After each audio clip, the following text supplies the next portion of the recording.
आया सूफिया मस्जिद 86 बरस बाद आबाद हुई तो इस मौके पर रूह परवर मनाजिर देखने को मिले। तुर्क सदर ने सूरह बकरा की तिलावत की।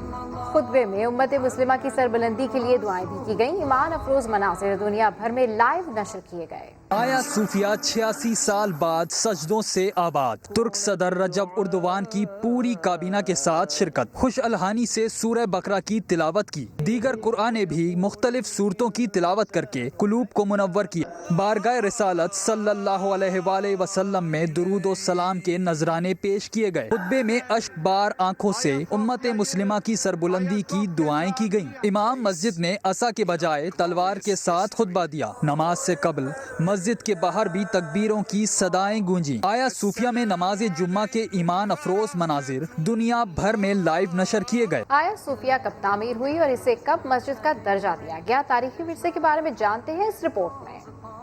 आगे बढ़ते हुए तहलका खेज खबर से आपको आगाह करें। साईं सरकार ने बंदा नवाजी की इंतहा कर दी।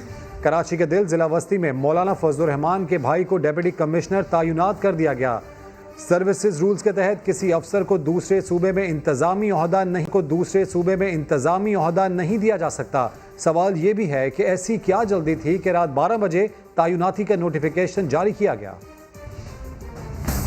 ये है मौलाना फजलुर रहमान के भाई जियाउर रहमान। वजीर आला सिंध मुराद अली शाह इन पर हुए ऐसे मेहरबान के दिल दे बैठे। अरे नहीं अपना नहीं कराची का। वजीर आला के हुक्म पर खैबर पख्तूनख्वा के अफसर जियाउर रहमान को डिप्टी कमिश्नर सेंटर लगा दिया गया।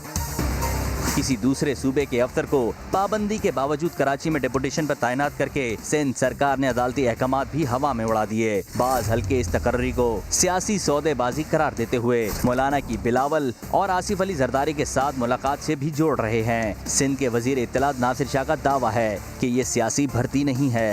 ये सियासी भर्ती नहीं है। मौलाना फजलुर रहमान साहब का भाई होना कोई जुर्म नहीं है।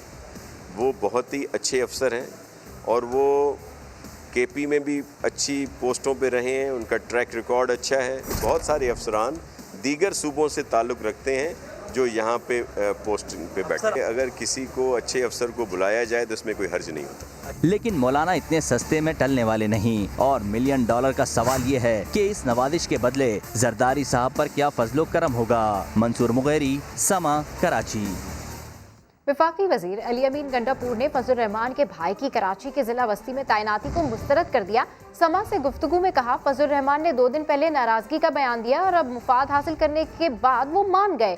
उन्होंने जियाउर रहमान का कच्चा चट्टा भी खोल कर रख दिया। तफसीलात देखिए इस रिपोर्ट में। मुकम्मल तौर पे इस चीज को कंडेम करते हैं, इन हुकूमत के फैसले को रिजेक्ट करते हैं। अली अमीन गंडापुर ने सारा कच्चा चट्टा खोल दिया। समा से गुफ्तगू में इल्जाम लगाया जियाउर रहमान एक ब्लैकमेलर है, ब्लैकमेलिंग करके करप्शन करता और पैसे कमाता है। फजलुर रहमान के भाई को कब कब और कहां कहां कैसे नवाजा गया सब बता दिया। मौलाना फजलुर रहमान का जो भाई है असल में PTCL में जब भर्ती हुआ था तो उस वक्त भी कोई मेरिट या कोई टेस्ट के बगैर सिफारिश से भर्ती हुआ। इसको सिविल सर्विस में लाया गया। नवाज शरीफ आए, फिर डीसी खुशाब भी लगाया गया, इसको कमिश्नर अगवान डिप्यूटी भी लगाया गया। अब इमरान खान वाहिद लीडर है जिसने इसको ब्लैकमेलिंग से एक्सपोज किया। वफाकी वजीर ने सिंध में मेरिट पर भी सवाल उठा दिया। क्या सिंध में कोई अलहदा आइन चल रहा है? इतनी बड़ी ज्यादती है सिंध के अफसरान के साथ। एक बंदा जो अहल ही नहीं है, जिसने कम्पिटिटिव एग्जाम पास ही नहीं किया, उसको क्या कोई वहाँ पे अफसर नहीं बचा किसको लगाया गया है। सिंध के अफसरान से रिक्वेस्ट करते हैं कि अपने हक के लिए खड़े हों। इस तरह के जो इनकॉम्पिटेंट लोग हैं उनको अपने सूबे में ना छोड़ें। उन्होंने फजलुर रहमान की नाराजगी की हकीकत भी बयान कर दी। मौलाना फजलुर रहमान एक छोटा आदमी है, जाती मफाद के लिए दीन को इस्तेमाल करता है, मदरसे के बच्चों को इस्तेमाल करता है। ये जो इसने 2 दिन पहले बयान देना शुरू किए कि मैं नाराज हूँ, तो फिर मीटिंग करके भाई को लगवा के नाराजगी दूर हो गई। अगर ये कहते हैं कि जी हम इनकी कॉपरेशन के लिए इनके अरबों रुपए के गबन छोड़ दें, इनकी करप्शन को छोड़ दें, तो ऐसी कॉपरेशन हमें इनकी नहीं चाहिए। अली अमीन गंडापुर सिंध में इस्लाहात को नागुज़ीर करार देते हैं। उनका कहना है कि ये चाहते हैं करप्शन के मुकदमात खत्म हो जाएं, लेकिन तहरीक इंसाफ की हुकूमत NRO कभी नहीं देगी। MQM ने मौलाना फजलुर रहमान के भाई की डिप्टी कमिश्नर तैनाती मुस्तरद कर दी। ख्वाजा इजहार कहते हैं पीपल्स पार्टी के सिंध हुकूमत ने मावराए आइन कदम उठाया, कवायद व जवाबित की धज्जियां उड़ाई गई, शहरी हुकूमत पर शबखून मारा गया। पार्टी की देई सिंध की हुकूमत ने शहरी सिंध पर एक और शबखून मारा है और KPK से बराह रास्त डिस्ट्रिक्ट सेंट्रल में डिप्टी कमिश्नर की तैनाती की।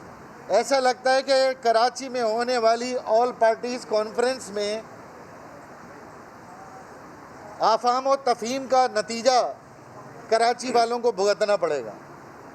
मैं तो डिप्टी कमिश्नर आने वाले उनसे भी मुतालबा करता हूँ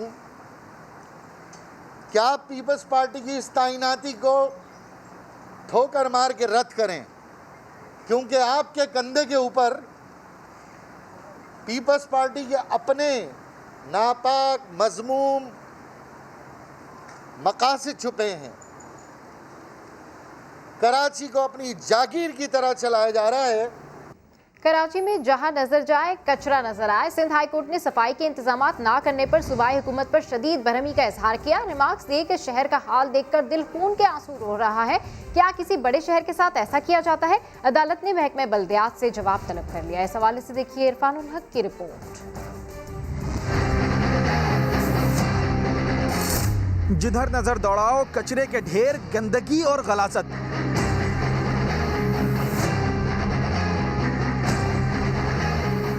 नॉर्थ कराची समेत शहर के दीगर इलाकों में कचरा उठाने का मामला अदालत पहुंचा तो दौरान समाअत जस्टिस खादिम हुसैन शेख ने सख्त बरहमी का इजहार किया। हुकूमत सिंध के वकील को मुखातिब करके रिमार्क्स दिए कि KMC वाले आए रोज फंड्स ना मिलने का शिकवा करते हैं। जब फंड्स नहीं देते तो आप खुद काम क्यों नहीं करते? कराची की हालत देखकर दिल खून के आंसू रो रहा है। क्या किसी बड़े शहर के साथ ऐसा किया जाता है? सियासी जमातें पावर में नहीं होती तो कहती हैं इख्तियारात दो, काम करेंगे। जब इख्तियारात मिल जाते हैं तो अपनी पावर और जिम्मेदारी भूल जाते हैं। जस्टिस खादिम हुसैन शेख ने डिप्टी सेक्रेटरी से इस्तफसार किया कि शहर में इतनी तादाद में कचरा मौजूद है, साफ करना किसकी जिम्मेदारी है? KMC DMC काम नहीं करते तो सिंध हुकूमत कानूनी कार्रवाई कर सकती है। आपने जिम्मेदारों के खिलाफ क्या कार्रवाई की? अदालत ने सॉलिड वेस्ट मैनेजमेंट को भी फरीक बनाने की हिदायत करते हुए महकमा बल्दियात को हुक्म दिया कि मुख्तलिफ इलाकों से कचरा साफ करके रिपोर्ट पेश की जाए। समाअत अब 29 जुलाई को होगी। बल्दियाती सेटअप अगले माह रुखसत हो जाएगा, लेकिन नुमाइंदगान की 4 साला कारकर्दगी से शहरी खुश दिखाई नहीं देते। कहते हैं अगर कराची में तरक्याती काम होते तो नजर भी आते। शहरियों ने मजीद क्या कहा, बता रहे हैं समा के नुमाइंदे मोहम्मद अली हफीज।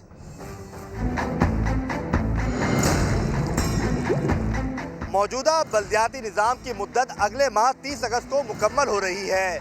4 सालों में बल्दियाती नुमाइंदगान की कारकर्दगी कैसी रही ये कराची वालों से ही जानते हैं। आइए। कोई कराची को ऑन नहीं कर रहा है और जो मेयर हैं वो तो बिल्कुल ही समझ लो कि नाअहल हैं, तो उनके पास तो सलाहियत ही नहीं है, या वो बहाना हमेशा ये बनाते हैं मेरे पास इख्तियार नहीं है तो घर जाएं वो अपने। देखें ना आप, निगाह उड़ाकर देखें कैसा पेरिस बना हुआ है, कचरे का ढेर है भाई। किया हुआ काम तो नज़र आता है ना, आ कहाँ रहा है नज़र? बताएं, गटर उबल रहे हैं, कचरा पड़ा हुआ है, रोड टूटे हुए हैं, क्या किया है बताएं? काम हुए हैं, नुमाइशी काम हुए। 4 साल में हर यूसी को अच्छे फंड मिले सिंध हुकूमत की जानिब से, काम नहीं हुए। मेरी नज़र में जो है पहले से ज़्यादा खराबी पैदा हो गई है। पहले जो है फिर भी कुछ साफ सुथराई थी, ये था वो था। इलाकों में हम देख रहे हैं वही गटर है, वही नाले, वही कट्टे, ये वो सब चीज़ें हैं। अभी मेयर साहब तो वो तो नज़र नहीं आते। सब कमाल थे, उन्होंने काफ़ी बेहतर काम किया था इसके बनिस्बत। मौजूदा बल्दियाती निज़ाम और बल्दियाती नुमाइंदगान की कारकर्दगी पर कराची वाले क्या ख्याल रखते हैं और क्या राय देते हैं, हमने आपको दिखाया। कैमरामैन एरिक पेरा के साथ मोहम्मद अली हफीज, समा, कराची। ये इलेक्ट्रिक की नाअहली की अदालत में भी गूंज। सिंध हाई कोर्ट ने बिजली फराहम करने वाली कंपनी पर सख्त बरहमी का इजहार करते हुए गैर एलानिया लोड शेडिंग खत्म करने का हुक्म दे दिया है। अदालत ने रिमार्क्स दिए हैं कि इलेक्ट्रिक की वजह से कराची वाले बड़ी तकलीफ में है। शहर में लोड शेडिंग का दौरानिया 12 घंटे तक हो गया है। इस हवाले से देखिए इरफानुल हक की रिपोर्ट।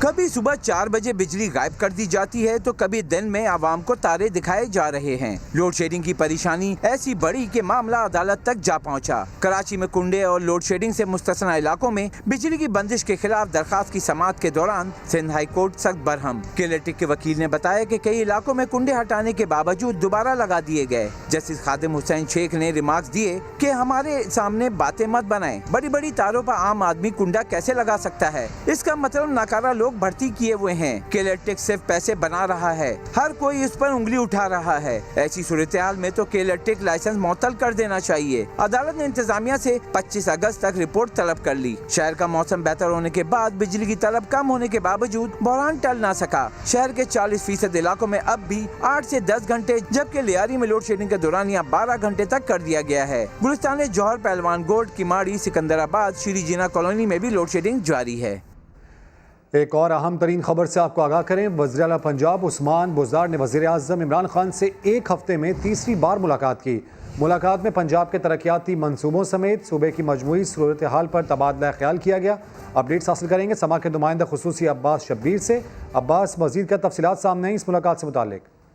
देखिए, एक हफ्ते में ये तीसरी मुलाकात है और वज़ीर आला पंजाब गुज़िश्ता 3 दिनों से इस्लामाबाद में हैं। परसों वो तशरीफ लाए थे कुछ मीटिंग में शिरकत करने के लिए, उसके बाद भी वो कल इस्लामाबाद में रहे, नाललई का दौरा किया, वज़ीर आज़म से मुलाकात हुई और आज एक बार फिर वज़ीर आज़म से वज़ीर आला पंजाब उस्मान बुज़दार और सैफुल्लाह नियाज़ी की मुलाकात हुई है, जिसमें पंजाब के जो पार्टी मामलात हैं उस पर तफसीली तौर पर वज़ीर आज़म और वज़ीर आला पंजाब और सैफुल्लाह नियाज़ी के दरमियान बातचीत हुई है। इसके अलावा जो पार्टी के पंजाब के मामलात हैं उस पर भी तफसीली तौर पर सैफुल्लाह नियाज़ी ने वज़ीर आज़म को ब्रीफ किया है। अपडेट्स के शुक्रिया अब्बास। नैब ने चौधरी बरादरान के खिलाफ मनी लॉन्ड्रिंग की रिपोर्ट लाहौर हाई कोर्ट में जमा करवा दी। रिपोर्ट में इस्तदा की गई है कि बदनवानी सामने आने पर चौधरी बरादरान की दरखास्तें खारिज की जाएं।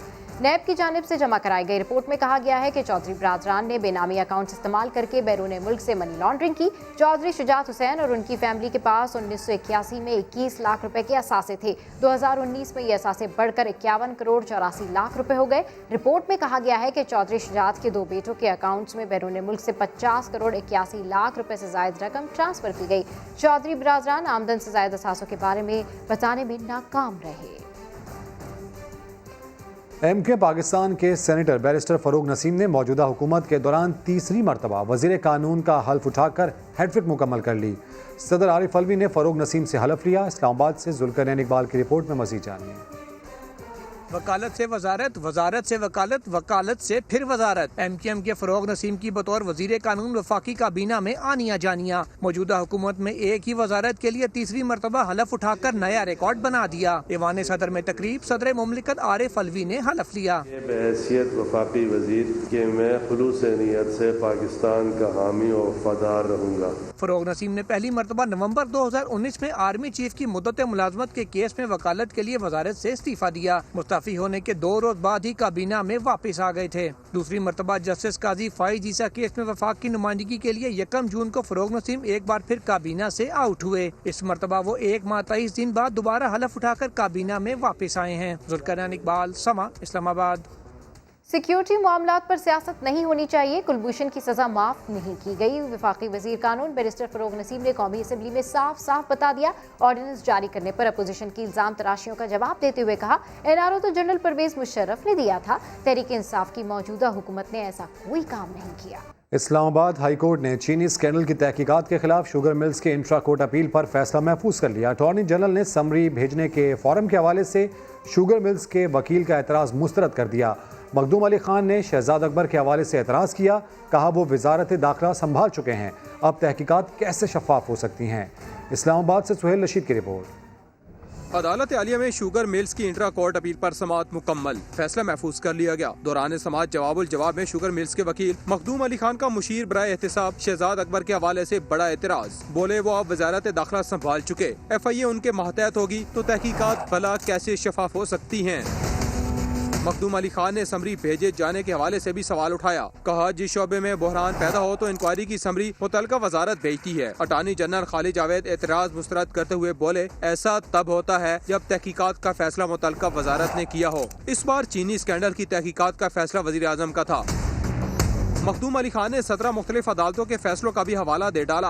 बताया अदालतें रूल्स का हवाला देकर नोटिफिकेशन की पहली इशाअत लाजिम करार देती रहीं। उन्होंने 1991 के सुप्रीम कोर्ट के फैसले का हवाला दिया तो अटॉर्नी जनरल ने जवाब में 2017 का फैसला पेश कर दिया। जस्टिस मियां गुल हसन औरंगजेब ने रिमार्क्स दिए कि सुप्रीम कोर्ट के माजी करीब के फैसलों को ज्यादा अहमियत दी जाएगी। अदालत ने फैसला महफूज करते हुए मखदूम अली को मजीद कानूनी नकात पर तहरीरी दलाइल बुध तक जमा कराने का हुक्म दे दिया।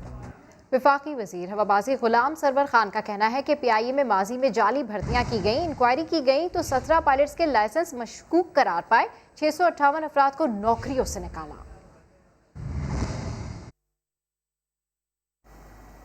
जेली डिग्रियों पे लोगों की अपॉइंटमेंट्स हुई और थाउजेंड्स के हिसाब से हुई।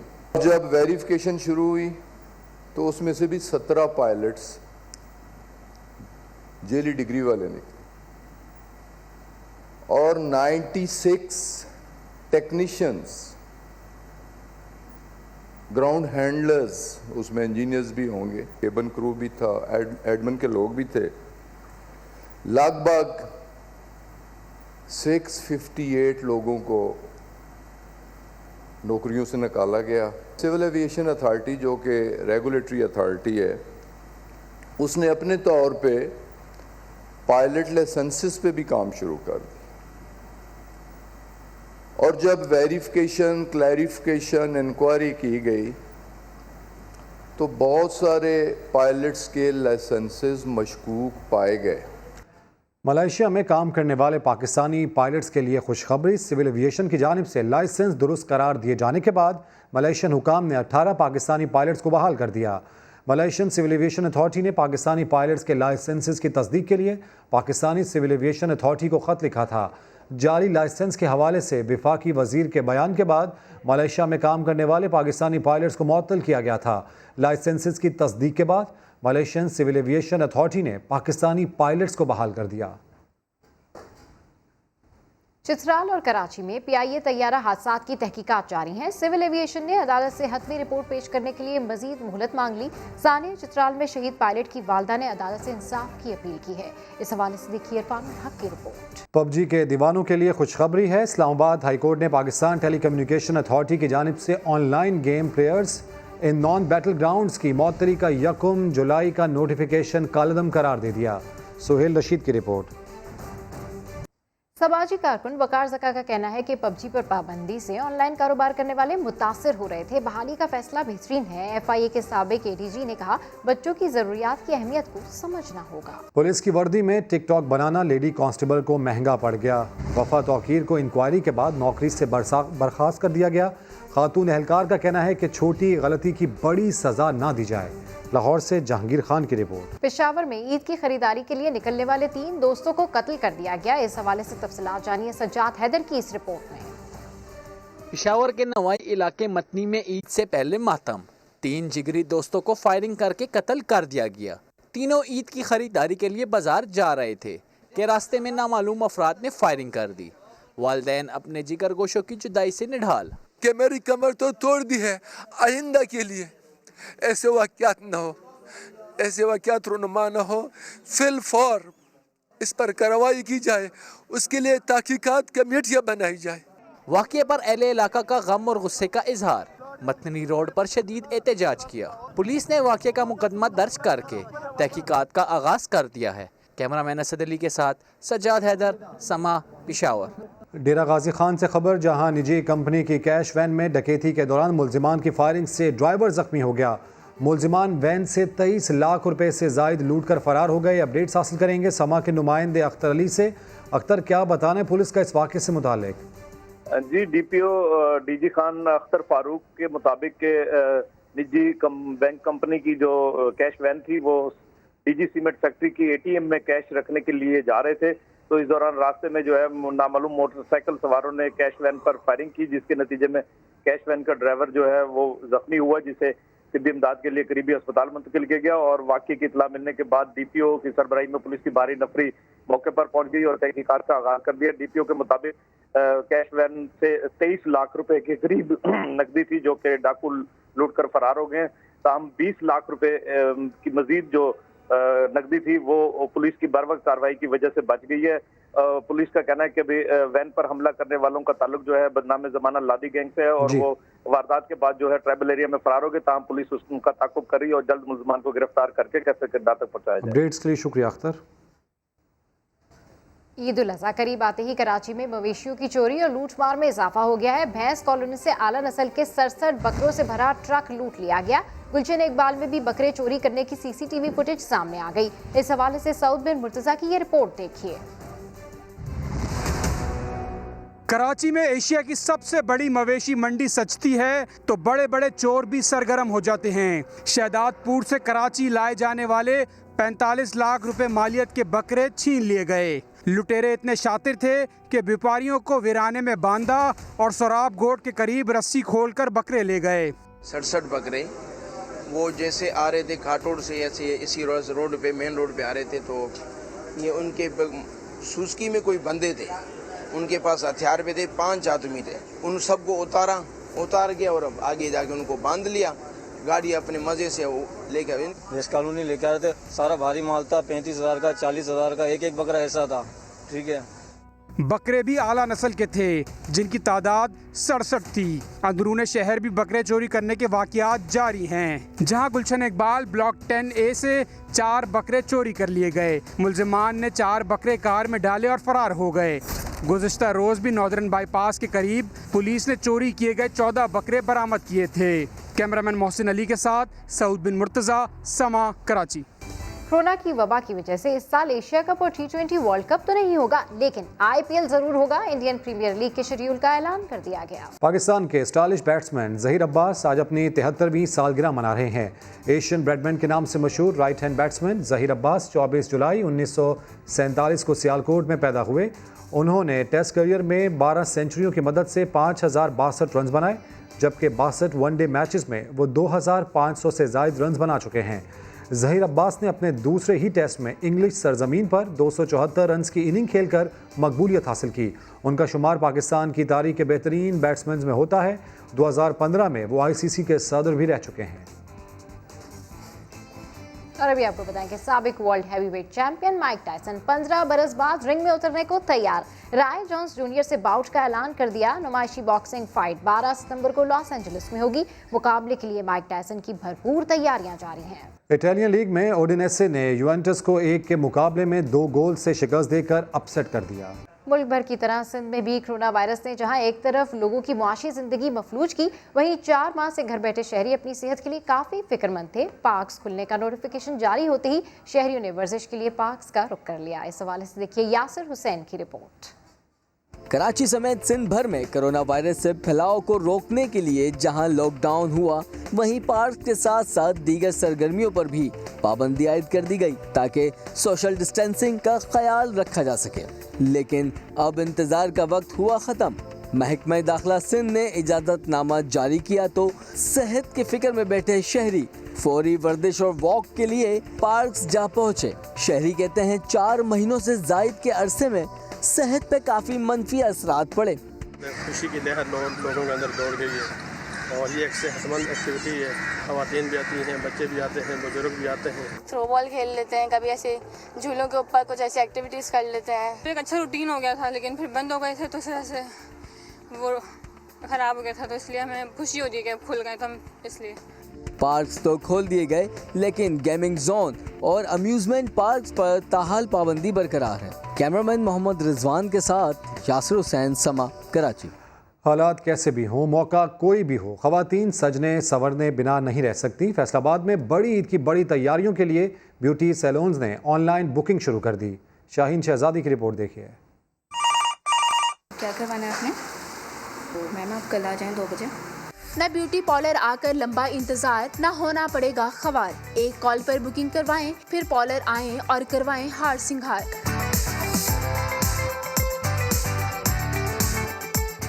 फैसलाबाद के ब्यूटी सैलून पर ईद की ऑनलाइन बुकिंग जारी। अपॉइंटमेंट लेने का ये फ़ायदा हुआ है कि आते ही हमारा काम स्टार्ट हो जाता है और हम टाइम से काम करवा के तो चले जाते हैं। फेशियल करवाना हो या हो जुल्फों के अंदाज बदलवाना, काम जो भी हो बुकिंग एडवांस में करवाएं। कोरोना की वजह से हम ज़्यादा रश नहीं होने दे रहे और एक टाइम में हम 5 से 4 क्लाइंट्स को डील कर रहे हैं। हुस्न निखारने के साथ साथ SOPs का भी पूरा ख्याल रखा जा रहा है। कोरोना वबा ने सजने संवरने की रवायत पर भी असर डाला है, मगर ख़वातीन ईद की तैयारी के लिए हर तरह का कंप्रोमाइज़ करने को तैयार हैं। कैमरामैन हाफिज़ अवैस के साथ शाहीन शहजादी, समा, फैसलाबाद। ईद उल अज़हा करीब आते ही बच्चों के साथ साथ बड़े भी जानवरों की खिदमत में लग जाते हैं। कराची के शहरी गाय बकरों की खिदमत में क्या कुछ कर रहे हैं, ये बता रहे हैं साथ साबरी अपनी इस रिपोर्ट में।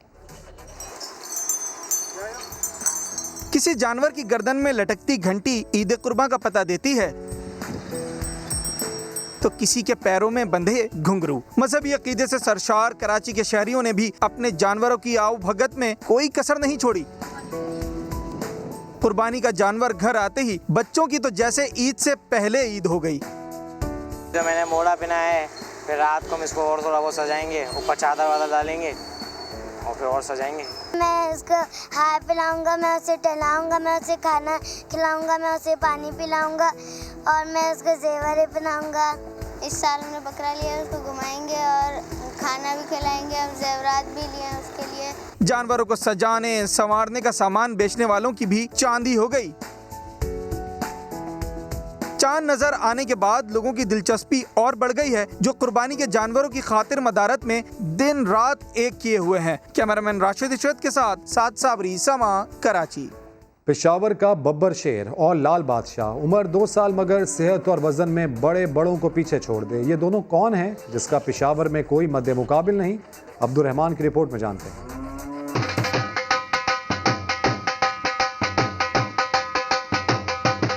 कुर्बानी के लिए जानवर पालना अफजल मगर महंगा तरीन शौक। पेशावर का जाफर शाह कई सालों से कुर्बानी के लिए बैलों की जोड़ी पालता आ रहा है। साल पहले भक्कर से बब्बर शेर और मुल्तान से लाल बादशाह को खरीदा। पूरा साल इस जोड़ी की परवरिश की, जिनकी खुराक चारा, दूध और मक्खन है और वजन 40 मन। 2 साल के पूरे हो गए। 1 साल का बच्चा मैंने ख़रीदा था, 1 साल मेरे साथ इसका हो गया है। सुबह के टाइम इसको मैं दूध, मक्खन, छन्ना ये चीज़ देता हूँ। दोपहर के बाद इसको चारा वगैरह डालता हूँ। रात को इसको जो है ना वंडा, ये छन्ना, खाना, मकई, ज्वार ये इकट्ठे करके इसको खिलाता हूँ। सुन्नत हज़रत इब्राहीम अलैहिस्सलाम की पैरवी असल में हकीकत ईसार का जज्बा पैदा करना और अल्लाह की खुशनुदी है। इससे हमें रूहानी खुशी मिलती है और अल्लाह ताला हमारी कुर्बानी को कबूल करे। छोटे बड़े जोड़ी को देखने दूर दूर से आते हैं और तस्वीर लेना नहीं भूलते। साहिवाल नस्ल की इस जोड़ी ने पूरे पेशावर में धूम मचा रखी है, जिसकी मुनफरिद चाल ढाल का हर एक गर्विदा है। कैमरामैन आबिद खान के साथ अब्दुर्रहमान, समा, पेशावर। कोयटा में 200 साल कदीम गुरुद्वारा 73 साल बाद दोबारा सिख मत के पैरोकारों के हवाले कर दिया गया। नूरुल आरिफीन की रिपोर्ट देखिए। शहर के वस्त मस्जिद रोड पर वाक़या गुरु सिंह सभा गुरुद्वारे की इमारत को क़याम पाकिस्तान के बाद सिखों की नकल मकानी के बाइस स्कूल में तब्दील कर दिया गया था। बलूचिस्तान हुकूमत ने 73 साल के तवील अरसे बाद कदीम इबादत गाह को दोबारा बहाल करके सिख बरादरी के हवाले कर दिया। वेदना जान महादेव को कहर सरास निरंकार का चिन्हत नहीं देव। और सिख कम्युनिटी के लिए मैं कहता हूं कि एक करिश्मा हो गया हुकूमत पाकिस्तान की तरफ से कि कोयटा जैसे शहर में भी गुरुद्वारा गवर्नमेंट की ने खोला और ये बहुत बड़ी हम पर मेहरबानी की गई। कोयटा में आबाद 2000 सिख खानदानों को इबादत गाहों की कमी का सामना था। आज ये 73 साल के बाद जब हमें मिला है तो हम बहुत ही ज़्यादा दिली सुकून महसूस करते हैं। गुरुद्वारे की बहाली के बाद न सिर्फ कोयटा बल्कि बलूचिस्तान के मुख्तलिफ शहरों से सिख मजहब के लोग यहाँ आकर इबादत करते हैं। बलूचिस्तान की सिख कम्युनिटी ने गुरुद्वारे की बहाली पर खुशी का इजहार करते हुए इस इक़दाम को पाकिस्तान में मजहबी हम आहंगी की बेहतरीन मिसाल करार दिया है। कैमरामैन शहजाद अनवर के साथ नूरुल आरिफीन, समा, कोयटा। किसी भी खबर के लिए विजिट कीजिए हमारी वेबसाइट sama.tv। इसके अलावा आप हमें फेसबुक और ट्विटर पर भी ज्वाइन कर सकते हैं। एक ब्रेक के बाद हाजिर होंगे हेडलाइंस के साथ। देखते रहिए समा।